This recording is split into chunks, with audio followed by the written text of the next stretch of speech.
morning and welcome to Coffee and Conversation with Community Providers. I'm super excited to have Lynnette here.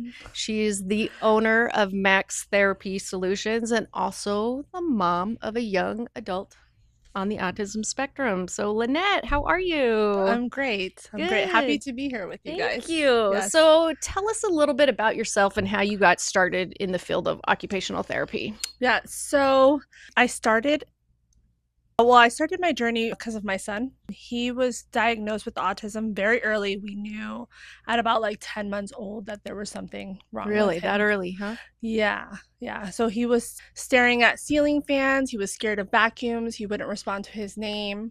So when I took him to the pediatrician, he's like, he's delayed, but we don't know what he has because he's too young. He's just 10 months old. And it wasn't all that common, right? No, it wasn't common back then because now he's going to be 23 in August. Oh my goodness. Yes. But we started with Nevada Early Intervention Services. We had speech, OT, a developmental specialist come out to our home.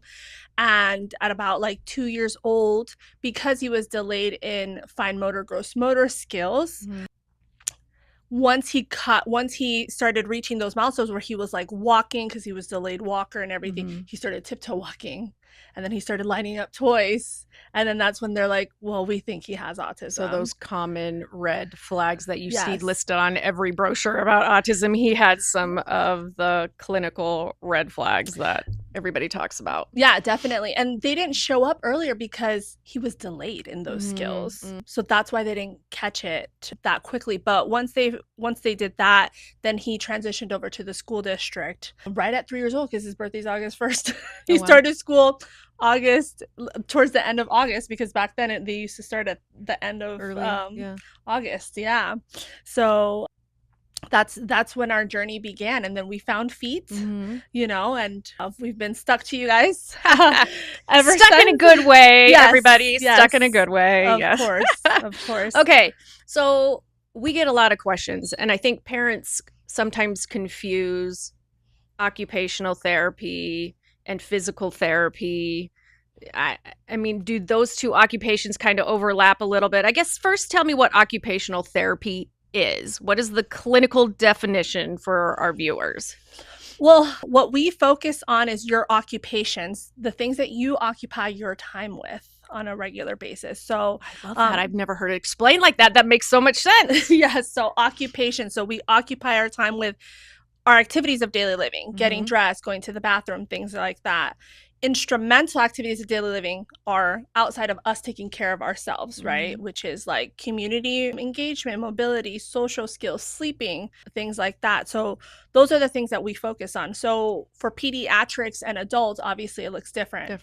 Because children, how do children learn? They learn through play. So we use play as a means to teach the kiddos how to develop their visual motor skills, fine motor skills, their social skills, their emotional regulation skills. So those are the things that we really focus on for OT. And it's all individualized based on age and their present levels and abilities. I'm sure, what do parents expect when they're coming in to get an assessment? Is that what you start with? You start with an assessment? I'm sure maybe parent interview. Can you tell us a little bit about how that looks? So parents need to first obtain a referral from a doctor. Okay. From their pediatrician, neurologist, any doctor can really give us a script in order for us to start seeing them.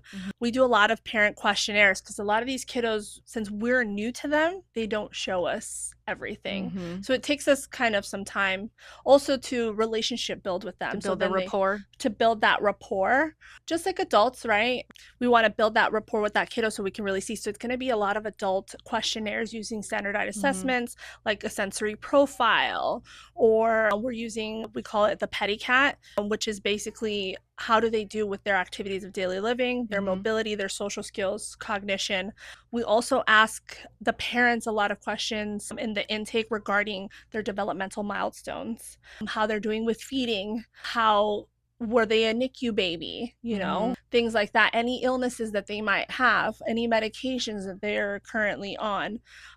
So we really look at the child as a whole, and we create an occupational profile on that kiddo based off of all the information that we've gathered from the parents, and then we create an individualized treatment plan.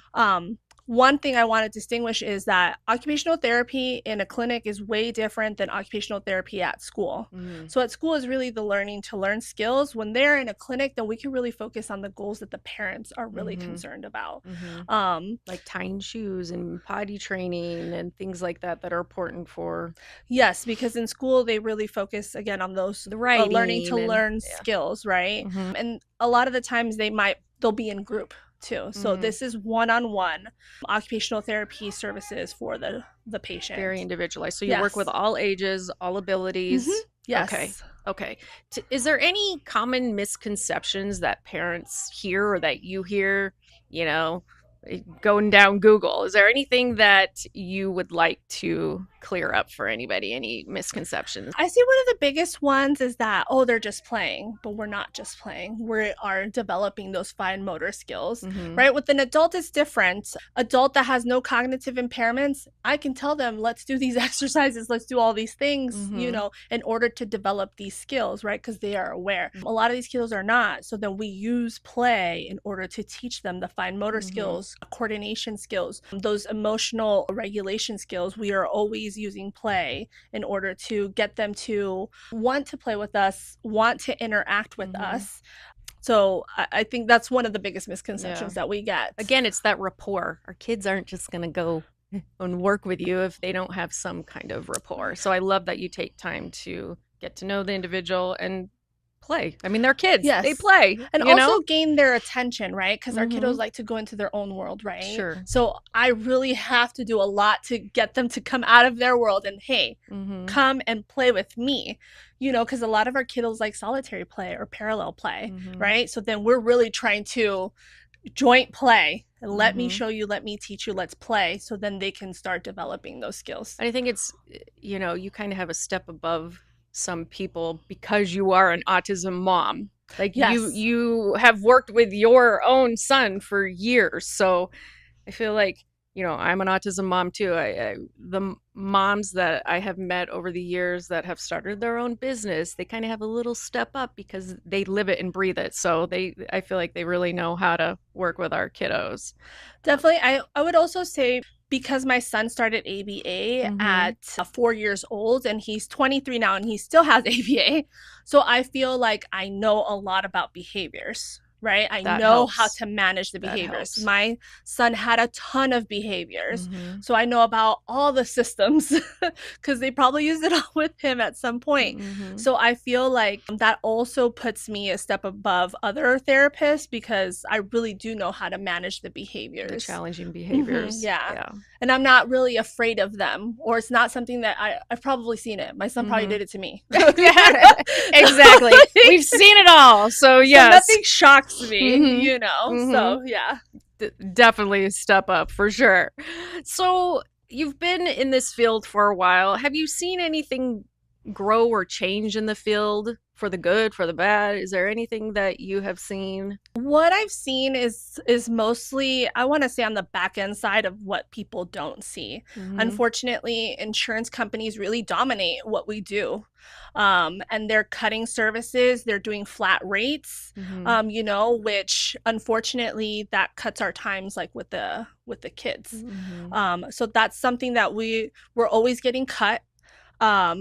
Through like Medicaid, Medicare, and things like that. And I think this is where advocacy and politics really comes into play, you know, because we want to make sure that they're protecting our kiddos, not just for OT, but for PT, speech, ABA, all of those things. We should all be advocating for all of those things because once our kids turn 18, also that their insurance changes for them as well if they're in commercial side of insurance, right? So I think we need to really start looking at what's coming up in politics and really try to make sure. During our legislative sessions, you know, we're always sending out things on our social media and emails. Join us, you know, at the Grant Sawyer building or during our legislative session and help us advocate and fight because that's how policy gets changed is these strong autism parents showing up and sharing their voice. So yeah, it's not just with occupational therapy. It's literally everything that revolves around autism, all the policy changes and how important it is to get involved and advocate, not just on behalf of your child, but for the whole entire community. Together, 1,000%. together we are so much better, right? Oh, 1,000%. And I can say that, like, for my son, when he started ABA, it was not covered through insurance at all. Mine either. Mine either. Yeah. So, like, we really had to advocate for it through the school district, you know, and my funding came from the school district. It came from DRC. DRC cut that funding, you know, so we really have to watch out for these things and really try to advocate, because then our kids are just growing. And a lot of our kids are going to need OT, speech, and PT for an extremely long time. You know? Yeah. Okay, so if families are interested in your services, what should they expect? What are the first steps? Well, the first step is, like I said, get a referral from their doctor. Then we would set up a time for evaluation. And then after that, we would create an individualized treatment plan and goals based on that. Our first couple of sessions is really going to be rapport building, because we need to gain the child's trust. They need to want to play with us, interact with us. You know, also, our kiddos like to test. I mean, every kiddo likes to test. I shouldn't say just ours, but every kid likes to test boundaries, right? So then it's them getting to know us getting to know them, and really knowing what they can and can't get away with. Exactly. Exactly. So that's probably what you'll see in the first few sessions. And then after that, then we will really start focusing on those goals and making gains. My company, I feel like, is a little bit different than others, because we really try to collaborate with other providers, with the BCBAs, the RBTs, the SLPs, the PTs, you know, everyone. We want to create that collaborative effort, because obviously, when the child is with me, if they have an AAC device, I'm using it, right? But I want to make sure I'm using it correctly, right? Or if they're speaking, right, then I want to be able to increase their utterances or ask the questions that are part of their speech goals if it applies to, like, my therapy session, right? So in speech, I want them, if they're writing with them, I want them to make sure they're using a tripod grasp, you know, or they're being if they're doing fine motor tasks, I want them to address some of those OT goals, right? So if everybody's addressing all of these goals, then you're really going to see the generalization. So the collaboration is so important. Yes. I've said it probably 100 times. It takes a village to raise our kiddos. And it's amazing. I love that you're working with other providers. It's all for the child. We all need to work together for these kiddos. You know, they deserve it. They need the therapy. And it's great that you have such an open relationship and work so closely with other providers. So thank you for doing that. Do you see any gaps in the system? I know, obviously, you know, we talk about the insurance barriers. Funding is always, is there, you know, unlimited amount of providers? You know, what does it look like in the field right now? Is there an abundance of occupational therapists? Unfortunately, in Nevada, no. We are considered a medical desert, not just for OT services, but for medical services in general, right? So wait lists for OT, it's about a year long for a lot of clinics. That's a lot that can be done in a year. The wait lists are brutal. Yeah. And the thing is that we don't have enough providers, right? Now we're very lucky that now University of Hawaii is now here, St. Augustine, they both have OT programs, because unfortunately Touro had a very small program and they didn't necessarily focus on feeding the community. So meaning, like, they weren't taking people that lived here and were going to stay here. They would take anyone from anywhere. And they would come here, get their schooling done, and then leave Nevada. So is there any incentives for people to, you know, work with Touro or these other agencies and stay here? Is there any incentive programs or anything that can be done legislatively to help that, do you think? Not that I foresee. Also the other thing is, like, not a lot of providers go into pediatrics either. So, you know, there's not a lot of OTs, right? And then not a lot of those OTs go into peds. And not a lot that know about autism. Yeah, exactly. So it's like a domino effect. Yes. Okay. So the pool is very small. I really feel that if the schools took more time in trying to get more pediatric OTs and get therapists that want to work with children, I think that would be amazing. And I think that's like a place to start. There is no per se incentive, right? Mm-hmm. What I will say is that OT admissions nationwide are going down. Real. Yeah, and that's all because of the cost of tuition, right? To become an OT is well over 6 figures. Wow. But you don't make that coming out of school. Mm-hmm. So you really have to have a love and a passion for it, Sure. right? Because you have these student loans to pay back, Right. if you're taking them, right? Right. Mm-hmm. Yeah, so I feel like that's an issue as well within our field. Mm-hmm. And what is really getting people away from OT too is the insurance reimbursement, because they're not able to pay them, Mm-hmm. a substantial amount. Unfortunately, pediatric OT is one of the lowest paying OT settings, right? Because there's adults, right, where it's like outpatient and you go to a clinic and, if they broke their leg or, they're rehabbing themselves, right? But yeah, there's also inpatient rehab, right, where the adult stays in and they're receiving services. That's all of those. And the hospitals have OTs as well. Mm-hmm. Those all reimburse way higher than in pediatrics. Yeah. Man. So that's a shame. It shouldn't be. The other thing too that I want to mention is that some of these insurances are also capping providers to apply for credentialing. Like HPN right now has been capped for years, because I've had my own practice for almost 5. And all those 5, every year, you guys, I'm trying to get on network with them, because I get a ton of people that have HPN. That's very, very common here in Nevada. Yeah, because it's health plan, it's health plan of Nevada. Yeah. And they cap providers. The other insurance that does that is culinary too. So they cap, which is pretty much everybody on the strip. Exactly. So I feel like they are really keeping a lot of families away from OT services by doing that. So, and they're monopolizing the situation. So they'll sign single contracts with huge providers, like, I'm sure you guys seen them around, ATI, Smith's Therapy Partners, right? They have single contracts with one insurance company, and that's mostly who the insurance will deal with. And then there's a whole, let's say if they're not able to provide those OT services, right, and you can prove that the wait list is long with them, then there's a whole laundry list the parent has to do in order to try to obtain a single case agreement. That's what they call it, right? But it takes a lot of work on the parents' end, because we can't do anything about it. They're overwhelmed, overworked. Yeah.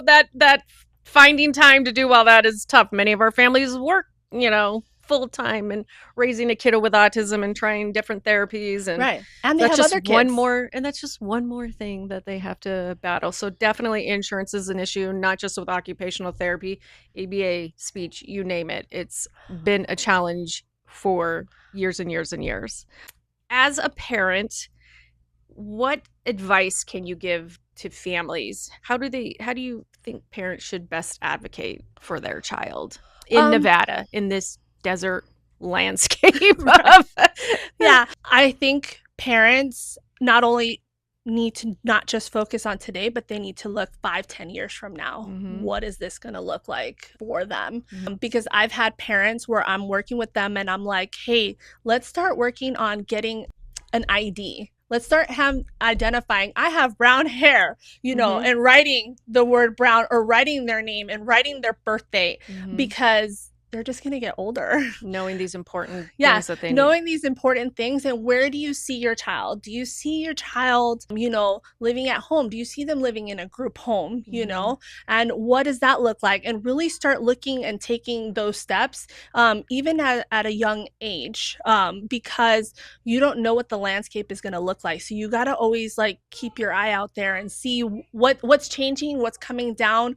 How long is it going to take my son to get in a group home? Is it going to take a couple years? Oh, can I put him on now? And how do you even get to that point? Yes. And how do you, what companies and what, and that's one of the things that I love about FEAT and these podcasts. And that's the goal of these podcasts, is to really help educate parents and families and viewers on what is speech, what is OT, what is ABA, what is special needs planning, all the things that we need to do for our kiddos. So exactly.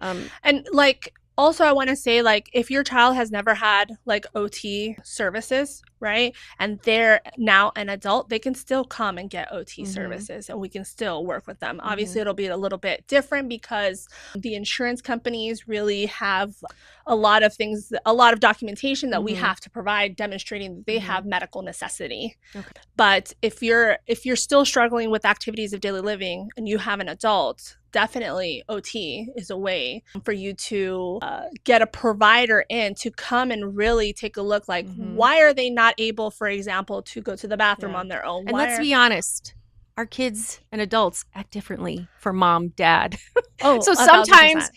it's better to have a provider come in, an outside person come in and look at the entire situation. You know, even with my daughter, she works better for some other people than myself. So I completely agree with that. And that's a good plan to have someone else come in and take a look at the situation for Yeah. sure. And I will say, I feel like also providers will give you insight, right? Mm-hmm. Because I'm seeing 10, 20 kids a day Mm-hmm. with autism, right? At different ages, Different abilities. different abilities Mm-hmm. and stuff like that. So maybe you haven't, maybe you can't visualize, right, what they're going to Mm-hmm. look like in 5 years, It's you hard, know? especially if you're in the middle of a behavior or a challenge like potty training. It's hard to think outside the box, right? Exactly. So I feel like providers can give you insights Mm-hmm. because we see them all the time and we Mm-hmm. can tell you, like, hey, try this or try that, Mm-hmm. or, You have the you know, experience and we have knowledge. that experience and that Mm-hmm. knowledge, and try to also look at maybe some gaps that your child might have that maybe you haven't seen. You don't even realize there's a gap, Exactly. you know? Yes. Thank you so much. Oh, no problem. Thank you so much for all that you do in the community. We will put in the credits how to contact Miss Lynnette if you're interested in occupational therapy services. Yes. Thank you for joining me on Coffee and Conversations with Community Providers. It's been an absolute joy to talk with you and share all the amazing things that you do in the No, community. thank you. I'm happy to be here. Thank Thank you. you all. Thank you, everyone. Yes, please contact me if you guys, even if you guys have some questions, I'm more than happy to answer any questions. And you can follow us on social media for some OT content as well, or message me through there if you have like any questions. All Yeah. right. Thank you. Thank We'll you. see you next time. Yes.